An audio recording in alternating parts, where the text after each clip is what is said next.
રાજ્યમાં ફરી એકવાર ખેડૂતોનું મોટું સંમેલન મળવા જઈ રહ્યું છે। આવતીકાલ 30 જાન્યુઆરીએ ખંભાળિયા ખાતે ખેડૂત સત્યાગ્રહ નામે ખેડૂત સંમેલન યોજાવાનું છે। ત્યારે આ સંમેલનમાં જોડાવા માટે ખેડૂત નેતા પાલ આંબલિયાએ ખેડૂતોને આહવાન કર્યું છે।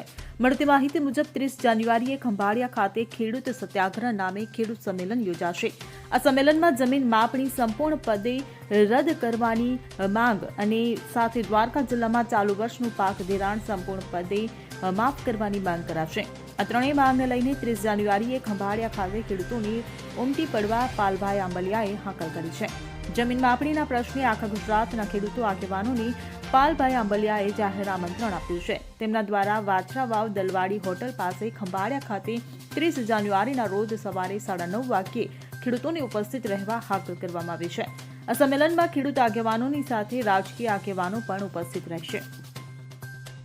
જય જગત, જય જવાન, જય કિસાન ખેડૂત મિત્રો, દ્વારકા જિલ્લાના 239 ગામોમાં શક્ય એટલા મોટા ભાગના ગામમાં છેલ્લા 1.5 મહિનાથી ગામે ગામ જઈ અને જે ગામમાં 5 ખેડૂતો મળ્યા, 50 મળ્યા કે 200 ખેડૂતો મળ્યા, દરેકને એક વાત સમજાવવાનો પ્રયત્ન કર્યો છે કે જમીન માપણી રદ થાય એ એકમાત્ર ઉપાય છે।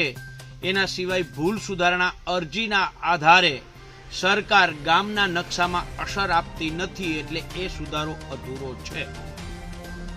એની હારે હારે 2016-17 નો પાક વીમો દ્વારકા જિલ્લામાં કલ્યાણપુર તાલુકામાં સરેરાશ 49%, દ્વારકા તાલુકામાં સરેરાશ 93%, ભાણવડ તાલુકામાં સરેરાશ 85% અને ખંભાળિયા તાલુકામાં સરેરાશ 80% પાક વીમો થાય એમ હતો, જે પાક વીમા કંપનીઓએ આપ્યો નથી। એનું 2018 થી હાઈકોર્ટમાં લડત ચાલે છે। સાથે સાથે દ્વારકા જિલ્લામાં ચાલુ વર્ષે છેલ્લા 50 વર્ષમાં વરસાદ નથી થયો, એટલો વરસાદ થયો છે। એ મુજબ સરકારે ખરેખર ખેડૂતનું પાક ધિરાણ માફ કરવું જોઈએ, પણ કર્યું નથી। એટલે આ ત્રણેય માંગ જમીન માપણી સંપૂર્ણપણે રદ કરવામાં આવે, 2016-17 નો પાક વીમો આપવામાં આવે અને ચાલુ વર્ષનું ખેડૂતોનું પાક ધિરાણ માફ કરવામાં આવે। આ ત્રણ મુદ્દાની સાથે સાથે સાની ડેમ હોય, ચરકલા ડેમ હોય, રેટાકાલાવડ ડેમ હોય કે વંગડી ડેમ હોય કે પાછતડીનો પ્રશ્ન હોય કે જે રીતે ખેત ઓજારની સબસિડી મંજૂર કરી અને પછી નામંજૂર કરી અને આજે સરકારે ઝૂકી અને એક પરિપત્ર કર્યો છે, પણ એ પરિપત્ર ₹1,00,000 થી ઉપરની સબસિડી માટે થયો છે, નીચેનો પરિપત્ર હજી બાકી છે। એટલે આ તમામ મુદ્દાઓને લઈ અને આપ સૌને દ્વારકા જિલ્લાના ખેડૂતોને તો વિનંતી કરું જ છું, હારે હારે બાજુના પડોશી જિલ્લા જામનગર અને પોરબંદર જિલ્લાના ખેડૂતો પણ વિનંતી કરું છું કે આ લડાઈ જમીન માપણીની લડાઈ દ્વારકાના એકની નથી। આ લડાઈ આખા ગુજરાતની છે। દ્વારકા જિલ્લો માધ્યમ છે। આ લડાઈ પાલભાઈ આંબલિયાની લડાઈ નથી। આ લડાઈ કિસાન કોંગ્રેસની લડાઈ નથી। આ લડાઈ કોંગ્રેસની લડાઈ નથી।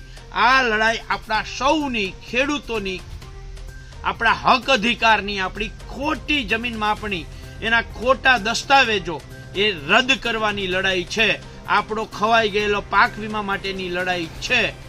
એટલે આપ સૌને બે હાથ જોડીને વિનંતી કરું છું કે એક દિવસ કાઢો, તમારે એક દિવસ દ્વારકા જિલ્લાના ગામે ગામ એક ખેડૂત સુધી આ સંદેશો પહોંચાડો કે 30 જાન્યુઆરી 2025 સવારે 9:30 વાગે વાછરા વાવ જામનગર હાઈવે દલવાડી હોટલની બાજુમાં જે વાછરા દાદાનું મંદિર છે, જે વાછરા વાવથી ઓળખાય છે, એ જગ્યાએ આખો દ્વારકા જિલ્લો સામૂહિક રીતે જામનગર પોરબંદરના ખેડૂતોને, આખા ગુજરાતના ખેડૂતો આપ સૌ આવો, આપણે સાથે મળી અને આપણા હક અધિકારની લડાઈ કરીએ અને સરકારને દ્વારકા જિલ્લામાં અગાઉ ક્યારેય ખેડૂતો ભેગા ન થયા હોય એટલી સંખ્યામાં ખેડૂતો ભેગા થઈ અને સરકારને કહીએ કે આ જમીન માપણી સંપૂર્ણપણે રદ કરવામાં આવે, નહીંતર આનાથી પણ આગળ જઈને મોટી લડાઈ કરવામાં આવશે।